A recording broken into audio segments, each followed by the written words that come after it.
அனைவருக்குமே வணக்கம்.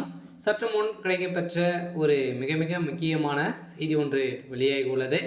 சற்று முன் ஈரோட்டில் முக்கிய கருத்து கணிப்பு வெளியிட்டது. அங்கு ஈரோட்டில் பரபரப்பு இது மாதிரி பார்த்தீங்கன்னா செய்திகள் வெளியாயிருக்கு. இப்போ ஈரோட்டில் இடைத்தேர்தல் நடக்க போகுது இல்லையா? இந்த இடைத்தேர்தலில் பார்த்தீங்கன்னா நிறைய கட்சிகள் போட்டியிட போகிறதாக இது வரைக்குமே பார்த்தீங்கன்னா 50க்கும் மேற்பட்ட மனு தாக்கல் செய்திருக்காங்க.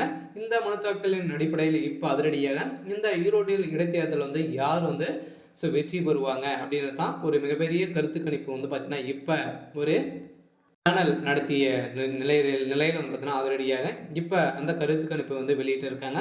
அதனால் இப்போ பிஜேபி வெற்றி பெறுமா, திமுக வெற்றி பெறுமா, பார்த்தீங்கன்னா இப்போ அதிமுக வெற்றி பெறுமா, இது மாதிரி பார்த்தீங்கன்னா நிறைய கேள்விகள் எழுப்பியிருக்கக்கூடிய நிலையில் அதிரடியாக இப்போ இந்த கருத்து கணிப்பில் அதிரடியாக இவங்க தான் வெற்றி பெறுவாங்க அப்படின்ற மாதிரி பார்த்தீங்கன்னா இப்போ வெளியேறக்கூடிய செய்தியாலும் இப்போ ஒரு பேசும் பொருளாக மாறி இருக்கு.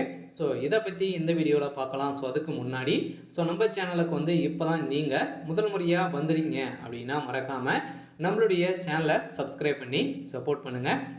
வாங்க வீடியோக்குள்ளே போகலாம். ஏற்கனவே பார்த்தீங்கன்னா திமுகவுடைய அமைச்சராக இருந்த இளங்கோவன் அவர்கள் பார்த்தீங்கன்னா உடல்நலை குறைவால் இறந்திருந்தார். இதை தொடர்ந்து தான் பார்த்தீங்கன்னா அதிரடியாக ஈரோட்டில் இடைத்தேர்தல் நடத்துகிறாங்க இல்லையா? இந்த இடைத்தேர்தல் பிப்ரவரி 5ஆம் தேதி நடக்க போகுது. அதில் போட்டியிடுவதற்கான இது 50க்கும் மேற்பட்டவர்கள் பார்த்தீங்கன்னா இதில் மனு தாக்கல் செய்திருக்காங்க. இந்த மனு தாக்கலின் அடிப்படையில் ஈரோட்டில் ஒரு மிகப்பெரிய கருத்து கணிப்பு தான் வெளியிட்டு இருக்கக்கூடிய நிலையில் அங்கு பரபரப்பை ஏற்படுத்தியிருக்கு. அதனால் இப்போ வருகின்ற 5ஆம் தேதி யார் வெற்றி பெறுவாங்க அப்படின்றது தான் பெரிய கேள்விக்குறியாக இருந்தாலும் ஏற்கனவே அதிமுகவில் ஒரு மிகப்பெரிய பிரச்சனை போயிட்டு இருக்கு இல்லையா?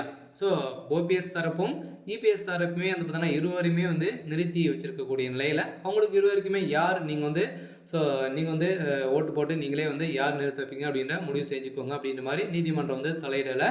இதை தொடர்ந்து இப்போ இந்த கருத்து கணிப்பின் அடிப்படையில் யார் வெற்றி பெறுவாங்க அப்படின்னா இப்போ அதிமுக தான் பார்த்தீங்கன்னா இப்போ கூட்டணியை வலுப்பெருத்து வந்திருக்கக்கூடிய நிலையெல்லாம் இப்போ இபிஎஸ் அவர்களும் ஓபிஎஸ் அவர்களும் பார்த்தீங்கன்னா இப்போ இணைந்து போட்டியிட போகிறதாகவும் ஒரு பரபரப்பான பேசப்பட்டு வந்திருக்கக்கூடிய நிலையில் தான் இந்த கருத்து கணிப்பின் அடிப்படையில் இவர்களுக்கு நிறைய வாய்ப்புகளும் இருக்குது. இருந்தாலும் இப்போ பார்த்தீங்கன்னா காங்கிரஸ் தமிழக வெற்றி கழகம் பக்கம் பார்த்தீங்கன்னா சாய்ந்திருக்கக்கூடிய நிலையில் தான் தமிழக வெற்றி கழகம் இதில் வெற்றி பெறத்துக்கான அதிகப்படியான வாய்ப்புகள் இருக்குது அப்படின்ற மாதிரி தான் இப்போ இந்த கருத்து கணிப்பில் வெளியிடப்பட்டிருக்கு. அதெல்லாம் பார்த்தீங்கன்னா அங்கு இதன் அடிப்படையில் தான் ஒரு புதிய கட்சி முதல் வருடமே பார்த்தீங்கன்னா வெற்றி பெற்றது அப்படின்னா இது இருக்கக்கூடிய கட்சிகளுக்கெல்லாம் பார்த்தீங்கன்னா ஒரு மிகப்பெரிய அதிர்ச்சி அளிக்கக்கூடிய சம்பவம் தான் ஈரோட்டிலிருந்து நடக்க போகுது. அதெல்லாம் வருகின்ற சட்டமன்ற தேர்தலுக்குள்ளே ஒரு மிகப்பெரிய வளர்ந்து வரும் ஒரு கட்சியாக தான் தமிழக வெற்றி கழகம் இருக்குது. இருந்தாலும் இந்த கருத்து கணிப்பில் தமிழக வெற்றி கழகம் வெற்றி பெறலாம் அப்படின்ற மாதிரி தான் வெளியிட்டிருக்காங்க. சரி, ஓகே. இன்னைக்கான அப்டேட் இதுதான். மறக்காமல் நம்மளுடைய சேனலை சப்ஸ்கிரைப் பண்ணிக்கோங்க. தேங்க்யூ.